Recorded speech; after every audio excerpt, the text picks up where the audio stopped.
I thought Nate Diaz looked great. Anthony Pettis was definitely a great opponent. Anthony Pettis counter striking, who's landing some big shots. Diaz just with that onslaught, man. That onslaught just eventually broke him down. He definitely won, 30-27. I don't know what judge gave it 29-28 for Pettis, but I never really saw that. It was a dominating performance by Nate Diaz. And for him to call out Masvidal next, I love that. That's the fight.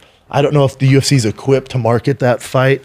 Also, they have a lot of respect for each other, so it'd be way better if one hated the other, especially in that situation, to market that. But that thing sells itself to the hardcores. That thing is, we're all vying to see that. It sucks if you're a Leon Edwards fan because he's going to get left behind in this, but he'll be fine. He's young. He'll get there. I also think watching this card too, you realize how big of a mishap the UFC has had with Nate Diaz and the Diaz brothers. And you realize how big of a star he is.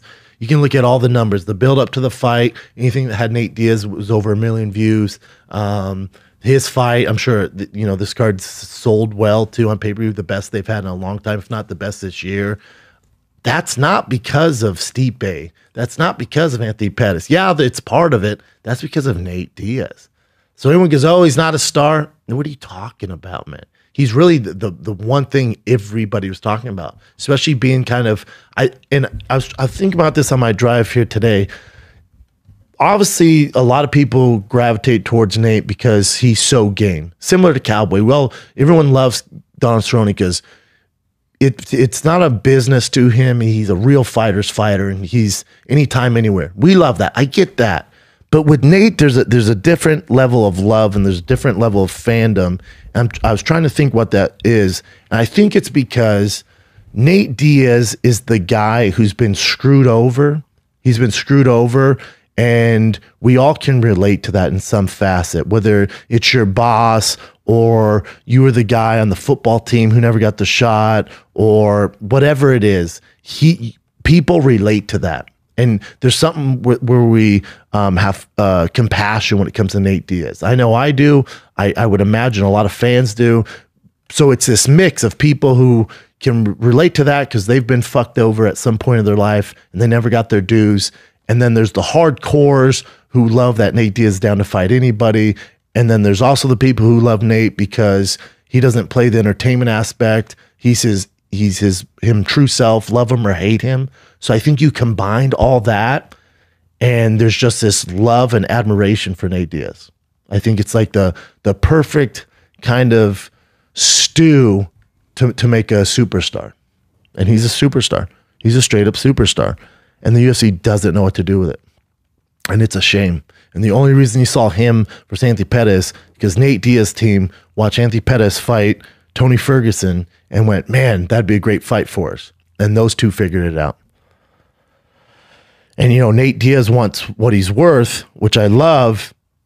But when your boss and the upper management keep saying you're not a star, well, eventually, that's going to take its toll on you, and you don't want to play ball. And you forget how much you miss Nate Diaz when you saw him fight on Saturday night.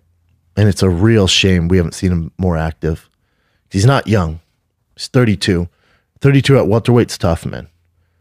He probably has, 3 fights left if he wants. He did look great, depending on what he wants to do. But there's only big fights for him. But the problem with big fights is you need big money. The problem with big money is that's when that management gets involved and they don't think Nate's a star.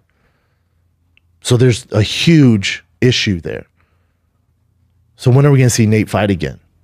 To make that Masvidal fight, you can't pay Nate like it's just a fight night main event. You got to pay Nate. That's the eyeballs that he brings. And you can't say, well, whatever UFC 241, I don't care what the numbers are. People were talking about this. So the UFC is going to go, well, Nate, you only sold this. No, man, you put it behind 2 paywalls. I know people who still couldn't figure it out. I know people who still had issues. That's not a Nate Diaz problem. That's a UFC business problem.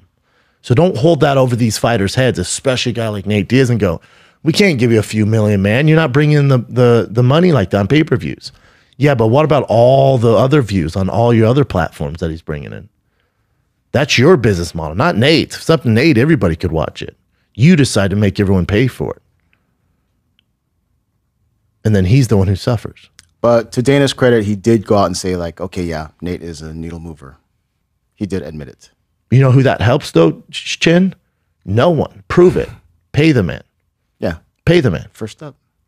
Yeah, it helps Dana look because the numbers are there, right? Like with everything, the build up and it's trending. So he's like, he has to go, oh, damn, yeah, he is a star. What else? How are you going to argue that? There's nothing else you can do. Before, he's like, his brothers, they kept going, his brother's the star. His brother, Nate is such a bigger deal than his brother. His brother fought a long fucking time ago.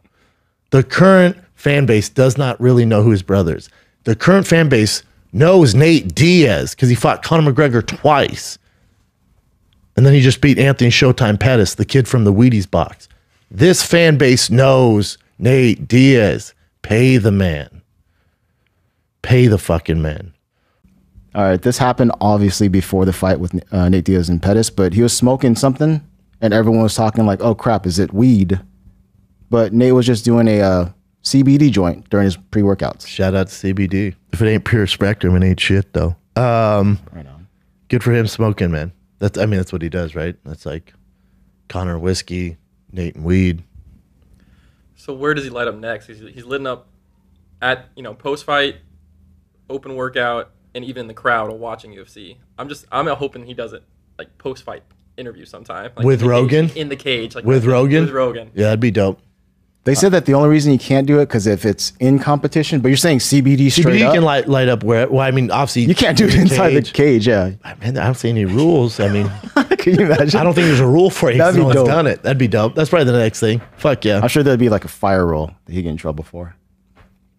We'll do a vape pen of CBD. Yeah, there you go. All right, this is another surprise. This CBD company's like, okay.